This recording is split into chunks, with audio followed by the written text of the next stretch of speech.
Hello बच्चों, हमारी series चल रही है बायोलॉजी की बोर्ड एग्जामिनेशन। पर्यावरण और पारिस्थिति के अंदर हमारा ये 14 नंबर की यूनिट है और इसके अंदर हम इस वीडियो के अंदर इसको फाइनल कर देंगे, यानी कि 14 नंबर हमारे आज कंप्लीट हो जाएंगे। तो देखो, जीव और समष्टि हमारा चैप्टर है। जीव और समष्टि 5-7 नंबर का सवाल यहाँ से बनेगा। क्या सवाल बनेगा वो सब यहाँ पे मैं बताऊंगा और याद करा दूंगा।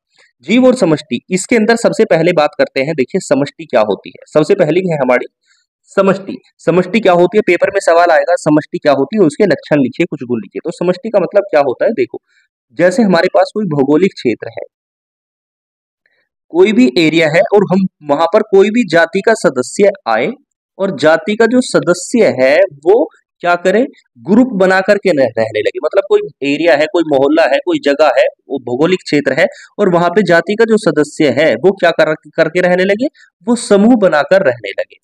तो इनको ही हम कहते हैं कि ये जो जातियों का सदस्य है ना, ये जो समूह बनाकर रह रहे हैं, इसी को हम कहते हैं समष्टि। मतलब समष्टि का मतलब क्या हुआ, वह भौगोलिक क्षेत्र जहां एक ही जाति के सदस्य, ये ध्यान रखना, एक ही जाति के सदस्य समूह बनाकर रहते हैं, समष्टि कहलाती है। ठीक है जी। जैसे मानव है तो कोई जगह मानव मानव रह रहे हैं, तो हम वो अपने आप में समष्टि है। जंगल है, वहां पर जानवर जानवर रह रहे हैं, मतलब एक ही जाति के सदस्य हैं वो, तो वो अपने आप में वो जानवरों की समष्टि हो जाएगी। इस तरीके से समष्टि का मतलब क्या हुआ, क्या आपको याद हुआ, वह भौगोलिक क्षेत्र जहां एक ही जाति के सदस्य समूह बनाकर रहते हैं, समष्टि कहलाती है। ठीक है। समष्टि के जो लक्षण होते हैं, ये गुण होते हैं, वो बहुत सारे हैं। देखो, जब समष्टि में मतलब कोई जीव रहते हैं आपस में, बहुत सारे जीव बस्ती बना करके रहते हैं, तो भाई उनके अंदर देखो जन्म भी होगा। ठीक है ना, यानी उनके अंदर जन्म दर भी पाई जाएगी। उनके गुण क्या क्या हो सकते हैं, जन्म दर भी होगा और उनके अंदर देखो वो मरेंगे भी, मतलब उनके अंदर मृत्यु दर भी पाई जाएगी। ठीक है जी। तीसरी बात देखो, वो प्रवास भी करेंगे। प्रवास करने का मतलब अभी मैं आपको बताऊंगा। चौथी बात, उनमें अनुकूलन भी होगा। ये क्या होता है वो भी मैं आपको बताऊंगा। ठीक है। चलो देखो, एक एक को जान लेते हैं। जन्म दर का मतलब क्या होता है, प्रति इकाई समय में। आपने कोई टाइम ले लिया, प्रति इकाई समय का मतलब कोई एक साल मान लिया, कोई महीना मान लिया, इस तरीके से प्रति इकाई समय में जाति में किस नए सदस्यों का प्रवेश। भाई वहां पे नई नई संख्या पैदा होती रहती है, मतलब नए नए सदस्य आते रहते हैं। एक साल के अंदर कितनी संख्या हुई, कितने नए बच्चे आए, इस तरीके से। तो जन्म दर का मतलब होता है प्रति इकाई समय में नए सदस्यों का प्रवेश, जन्म दर कहलाता है। मृत्यु दर, प्रति इकाई समय में सदस्यों में होने वाली कमी को मृत्यु दर कहते हैं। ये लो, मृत्यु दर का मतलब पता चल गया। अब प्रवास का मतलब जान लेते हैं। पेपर में अलग अलग डेफिनेशन पूछेगा तो अलग अलग लिखोगे आप, और अगर सवाल लॉन्ग क्वेश्चन देता है कि समष्टि क्या होती है, इनके गुण बताइए, तो फिर सारी ये जानकारी प्रॉपर मात्रा में लिखोगे। अच्छा, प्रवास, प्रवास का मतलब क्या होता है, प्रवास का मतलब होता है जब किसी जीव पर कोई कठिन समय आता है, कोई जब किसी जीव पर कोई कठिन समय आता है तो वो कठिन समय में उस स्थान को छोड़कर चला जाए और फिर वो समय बीत जाने के बाद वापस से वह जीव उसी स्थान पर आ जाता है, तो इस स्थिति को प्रवास करना कहा जाता है। ठीक है। जैसे एग्जाम्पल, जब ज्यादा गर्मी पड़ती है तो जो सदस्य होते हैं ना, गर्म जगह पर रहने वाले, वो शिमला चले जाते हैं और फिर वापस से वहां पर आ जाते हैं। ये एग्जाम्पल आप पेपर में लिख देना प्रवास का। ठीक है। इस तरीके से प्रवास हो गया। अनुकूलन, अनुकूलन का मतलब होता है जब कोई जीव अपने आप को वातावरण के अनुकूल बनाने की कोशिश करता है, वातावरण की परिस्थिति के अनुसार बना लेता है, तो इस क्रिया को अनुकूलन कहते हैं। अनुकूलन की कई सारे एग्जाम्पल हो सकते हैं। ये लो एग्जाम्पल ले लो बच्चों। जैसे एग्जाम्पल ले सकते हैं कि भाई पेड़ पर रहने वाला जो कीड़ा होता है, पेड़ पर रहने वाला जो कीड़ा होता है, वो अपना कलर हरा कर लेता है। क्यों हरा क्यों कर लेता है, जिससे उसे वो जो और उड़ने वाले जो पक्षी होते हैं वो क्या करते हैं, वो खा लेते हैं उसे, जिससे ये कीड़ा क्या करता है, वो हरे रंग, अपने आप को हरे रंग का कर लेता है। क्यों, क्योंकि जिससे उड़ने वाले पक्षियों को वो दिखाई ना दे पाए। इस तरीके से ये एग्जाम्पल हो गया। ठीक है। और दूसरा एग्जाम्पल ले सकते हैं आप, आपका रेगिस्तान में जो चूहा होता है, जो रेगिस्तान में चूहा पाया जाता है, वो रेगिस्तानी चूहा क्या करता है, उसमें पानी की जब कमी होती है तो वो अपनी शरीर की जो बॉडी है, अपने शरीर में जो वसा होती है उसकी बॉडी में, उसका ऑक्सीकरण कर लेता है, ऑक्सीडेशन कर लेता है और उससे पानी की पूर्ति कर लेता है, वो अपने आप को अनुकूलित कर लेता है। कहने का मतलब इस तरीके से ये अनुकूलन के एग्जाम्पल आप दे देना। चलिए, बात पूरी हो गई। तो इस तरीके से हमने समष्टि को समझ लिया और समष्टि के गुण जान लिए। ये सारी चीजें आई होप आपको याद हो गई होंगी। आगे बात करते हैं इसके बाद। समष्टि के अंदर देखो क्रिया चलती है, अंतः क्रियाएं चलती हैं, इंटरेक्शन चलता है। अब ये जो अंतः क्रिया होती है, ये दो प्रकार की होती है। मतलब समष्टि के जब सदस्य रहते हैं तो वो आपस में भाई खाना भी खाएंगे, आपस में साथ भी रहेंगे, आपस में झगड़ा भी करेंगे। कहने का मतलब है सारे काम करते हैं। तो समष्टि के अंदर जो अंतः क्रिया होती है वो दो प्रकार की होती है। हेडिंग डालेंगे अंतः क्रिया, ये बहुत छोटा सा बात कर दूंगा मैं यहाँ पर और सब कुछ यहीं से ही निकल जाएगा। देखिए, समष्टि के अंदर जो क्रिया होती है वो दो प्रकार की होती है। एक होती है धनात्मक अंतःक्रियाएं और दूसरी होती है ऋणात्मक अंतःक्रियाएं। बात करते हैं पहले धनात्मक अंतःक्रिया की। देखिए धनात्मक अंतःक्रिया ये क्या होती है?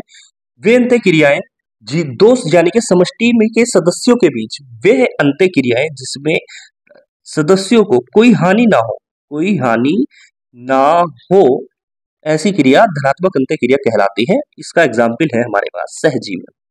पहले इसको फाइनल करेंगे फिर उसको फाइनल करेंगे। इसका एग्जाम्पल है सहजीवन। सहजीवन का मतलब क्या होता है?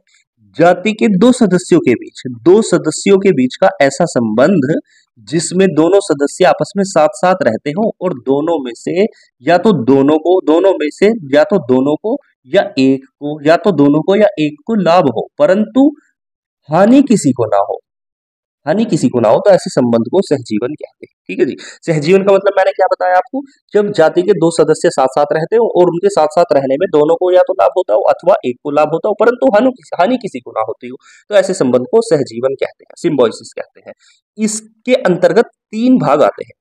इन तीन भाग को हम जानेंगे अलग अलग से और ये सवाल 100% पेपर में कल को आएगा। देखिए इसके तीन भाग होते हैं। एक भाग होता है बच्चों सहोपकारिता, इसके अंतर्गत एक भाग आता है सहभोजिता,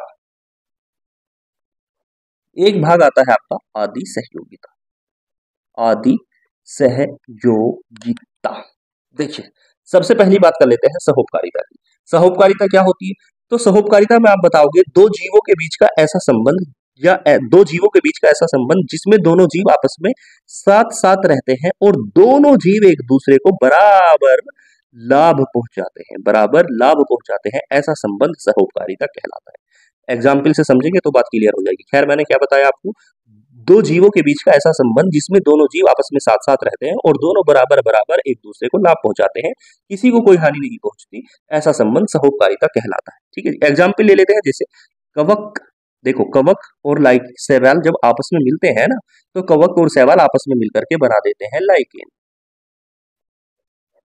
लाइकेन अब क्या करता है? कवक जो होता है बच्चों, एक काम, ये काम क्या करेगा? एक जो इनमें जो होता है, ये एक तो आपका फूड बनाएगा, भोजन बनाने का काम करता है, और एक भाग जो होता है वो आपका जनन करने का काम करता है, और दोनों साथ साथ रहते हैं। इस तरीके से लाइकेन का निर्माण हो जाता है। दूसरा एग्जाम्पल समझिए और ज्यादा क्लियर हो जाएगी बात। दूसरा एग्जाम्पल ले लो, जैसे हमारे पास पेड़ है, बबूल के पेड़ पर चींटी रहने लगती है, बबूल के पेड़ पर चींटी रहती है। अब ये जो पेड़ होता है, वो पेड़ जो होता है वो चींटी को भोजन प्रदान करता है और चींटी को स्थान प्रदान करता है। बबूल का जो पेड़ है, जब उस पर चींटी रहती है तो ये बबूल का पेड़ चींटी को एक तो भोजन प्रदान करता है और साथ में रहने के लिए स्थान प्रदान करता है। अब ये चींटी क्या करती है? जैसे ही कोई बबूल के पेड़ को काटने के लिए या इससे कुछ प्राप्त करने के लिए आता है तो चींटी उसको काट लेती है, मतलब चींटी बदले में उसकी सुरक्षा कर रही है। तो क्या हुआ कि भाई फायदा जो है, इससे बबूल को क्या फायदा पहुंच रहा है कि बबूल की सुरक्षा कर रही है चींटी, और चींटी को क्या फायदा पहुंच रहा है कि चींटी जो है बबूल से भोजन खा रही है और साथ में स्थान घेर रही है उसका। तो इस तरीके से ये जो संबंध है वो दोनों में बराबर लाभ पहुंच रहा है, इस संबंध को हम कहते हैं सहोपकारिता। ये दूसरा एग्जाम्पल होगा पेपर में बच्चों, सब एग्जाम्पल लिख रहे हैं इस तरीके से क्योंकि आएगा ही आएगा सवाल। इसके बाद तीसरा एग्जाम्पल ले लेते हैं। तीसरा एग्जाम्पल देखो, अंजीर और बर के बीच का संबंध। अंजीर हेडिंग डालोगे इस तरीके से, तथा बर का के बीच का संबंध।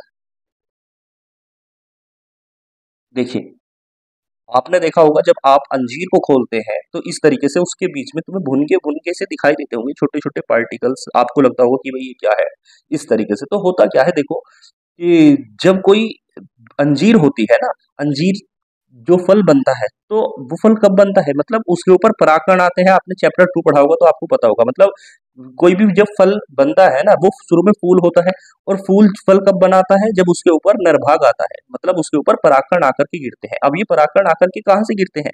तो क्या होता है बच्चों, जो बर होता है ना, एक जीव होता है बर, ये बर जब आकर के बैठता है इस अंजीर के पुष्प के ऊपर, तो ये क्या करता है? अपने परागकण को इसके ऊपर झाड़ देता है, घेर देता है, और साथ ही साथ वो क्या करता है, कभी कभी वो इसके अंदर चला जाता है, जिससे जैसे ही ये बर इसके अंजीर के फूल के ऊपर आता है तो इसको परागण मिल जाते हैं, मतलब अब ये फल बनने के लिए तैयार हो जाता है। और ये जो बर होता है वो इसके अंदर एंट्री कर जाता है, और एंट्री करके वो क्या करता है, अंडे दे करके भाग जाता है, जिसकी वजह से बर को क्या होता है, अंडे देने का स्थान मिल जाता है, और ये जो होता है इसका परागण हो जाता है, इसका अंजीर का, जिसकी वजह से बर जब निकल जाता है तो हम देखते हैं कि जब अंजीर बाद में खुलती है तो उसके अंदर से बर निकलते हैं। क्यों? क्योंकि वही अंजीर के अंदर बर ने अंडे दे दिए थे। तो इस तरीके से बर को फायदा हो जाता है कि वो अंडे दे देता है इसके अंदर, और इसको फायदा होता है, अंजीर का परागण हो जाता है इसका। अगर कोई प्रॉब्लम होती है तो आप वीडियो को बैक करके देखो, आपको याद हो जाएगा निश्चित रूप से। इस तरीके से तीनों एग्जाम्पल सहोकारिता के फाइनल हो गए। इसके बाद अगला संबंध कौन सा होता है हमारा, सहभोजिता। इसको ले लेते हैं। सहभोजिता क्या होती है, देखिए सहभोजिता का मतलब होता है बच्चों, दो जीवों के बीच का ऐसा संबंध जिसमें एक को लाभ होता है और दूसरे को ना लाभ होता है ना हानि होती है, ना तो लाभ होता और ना ही हानि होती, तो ऐसा संबंध सहभोजिता कहलाता है। व्हाट आई सेड, कि दो जीवों के बीच का ऐसा संबंध जिसमें एक जीव को लाभ होता है और दूसरे जीव को ना लाभ होता ना हानि होती, ऐसा संबंध सहभोजिता कहलाता है। एग्जाम्पल ले लेते हैं, जैसे अधिपादप। अधिपादप में क्या होता है, उसका एग्जाम्पल ले लो। अधिपादप में जैसे आप लिखोगे पेपर में, जैसे जैसे अधिपादप जैसे आर्किड, जैसे आर्किड, ये पौधे क्या करते हैं कि ये दूसरे पौधों की सतह पर आकर उग जाते हैं, और मतलब ये छोटे छोटे पौधे होते हैं, अगर ये छोटे उगेंगे तो इन्हें सूर्य का प्रकाश नहीं पड़ेगा, ये क्या करते हैं, ये दूसरे पौधों की सतह पर उगते हैं और सूर्य का प्रकाश प्राप्त कर लेते हैं। इस तरीके से एक पौधे को तो कुछ न फायदा हो रहा ना नुकसान हो रहा, और ये दूसरा जो है उसकी हेल्प से उसके ऊपर चढ़ करके सूर्य का प्रकाश ले लेता है। इस तरीके से सहभोजिता का एग्जाम्पल हो गया। तीसरा एग्जाम्पल मैं यहीं पर आपको बता देता हूं, उसका नाम होता है आदि सहयोगिता। आदि सहयोगिता नोट करते चले, याद करते चले, याद आपको हो रही भी होंगी खैर बातें। आदि सहयोगिता का मतलब क्या होता है, देखिए दो जीवों के बीच का ऐसा संबंध जिसमें दोनों जीव आपस में बिना शारीरिक संबंध बनाए, बिना शारीरिक संबंध बनाए, या ये कह लो बिना संबंध स्थापित किए, मतलब आपस में कोई कोरिलेशन स्थापित नहीं करते। आदि सहयोगिता क्या होती है, दो जीवों के बीच का ऐसा संबंध जिसमें दो जीव आपस में बिना संबंध स्थापित किए, कोई संबंध स्थापित नहीं करते, बिना संबंध स्थापित किए एक दूसरे को लाभ पहुंचाते हैं, तो ऐसे संबंध को आदि सहयोगिता कहते हैं। या बताइए क्या बताया मैंने, बोलो खुद से। दो जीवों के बीच का ऐसा संबंध, या जिस दो जीवों के बीच का ऐसा संबंध जिसमें जीव आपस में एक दूसरे से संबंध स्थापित किए बिना एक दूसरे को लाभ पहुंचाते हैं, आदि सहयोगिता कहलाती है। एग्जाम्पल ले लो, जैसे भाई भैंस है, भैंस के ऊपर जब जूं बैठ जाती है तो आने वाला जो कौवा होता है वो उसकी जूं को खा लेता है, कोई जीव आने वाला इसकी जूं को खा लेता है, जिससे क्या होता है, इनके बीच में आपस में कोई रिलेशन नहीं था, भैंस के बीच में और कौवे के बीच में, लेकिन कौवे का पेट भर गया और भैंस को उससे जूं से छुटकारा मिल गया, तो दोनों को एक दूसरे से फायदा हुआ, तो इसका मतलब ये इनमें कोई संबंध भी नहीं बना, और ये आदि सहयोगिता का एग्जाम्पल हो गया। इस तरीके से हमने लाभ के बारे में जान लिया। अब कुछ ऋणात्मक अंतःक्रिया के बारे में जान लेते हैं और उसके बाद ये चैप्टर फिनिश हो जाएगा, और इसी के साथ 14 नंबर आपके समाप्त हो जाएंगे। तो ऋणात्मक अंतःक्रिया देखते हैं क्या होती है।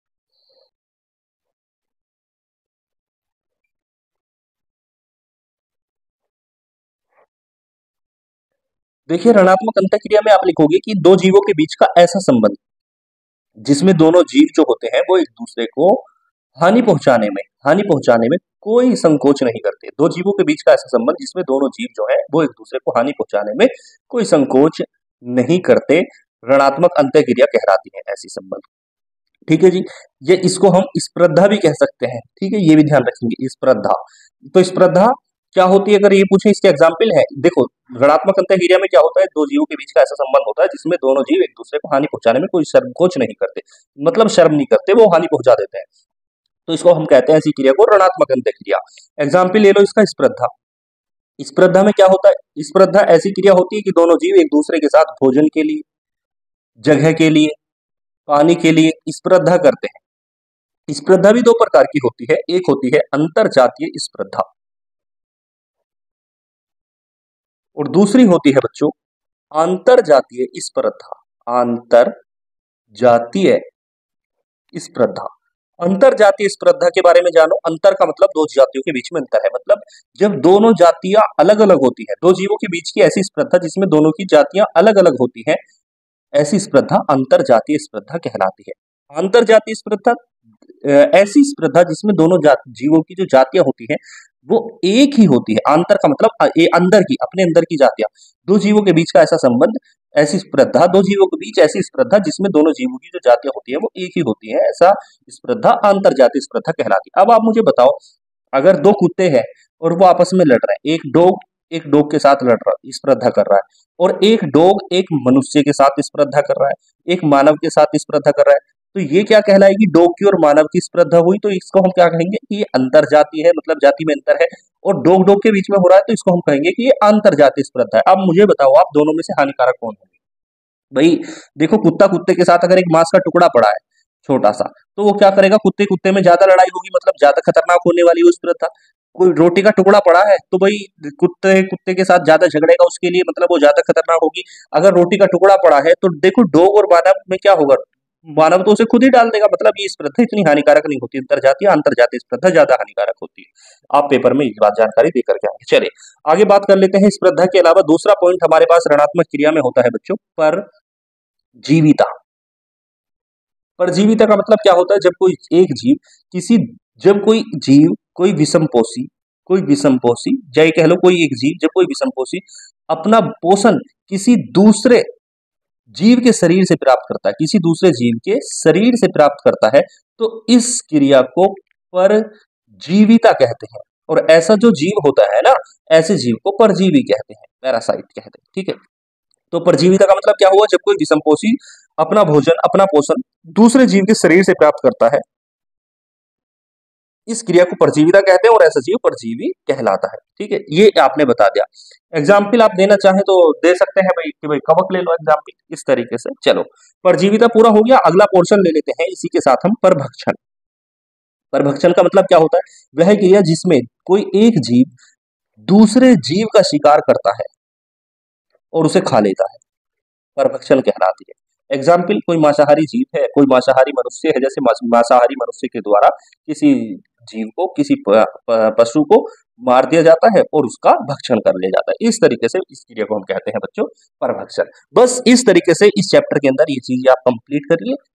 आप चाहे तो एक्स्ट्रा नॉलेज भी ले सकते हैं, आपके पास जो मॉडल्स है किताब है। बाकी ये जो चैप्टर मैंने आपको बताया है, चैप्टर आपके लिए आई होप सफिशिएंट होगा, और इस तरीके से आप पूरे 5-7 नंबर इस चैप्टर से जो भी आएंगे आगे 5-7 नंबर आप पूरी तरीके से गेन करेंगे। और ये जो 14 नंबर की मैंने आपको सीरीज बताई है, इसमें आप पूरी तरीके से आई होप फुल नंबर प्राप्त करने में सहायक होंगे। जो जहाँ पे चित्र की आवश्यकता होगी, मैंने जहाँ बताए हैं जैसे पिरामिड वगैरह, तो उनको आप कंप्लीट रूप से करते चले। अगर आपने पिछले 2 लेक्चर्स नहीं देखे तो उनको आप जरूर देखें। ओके।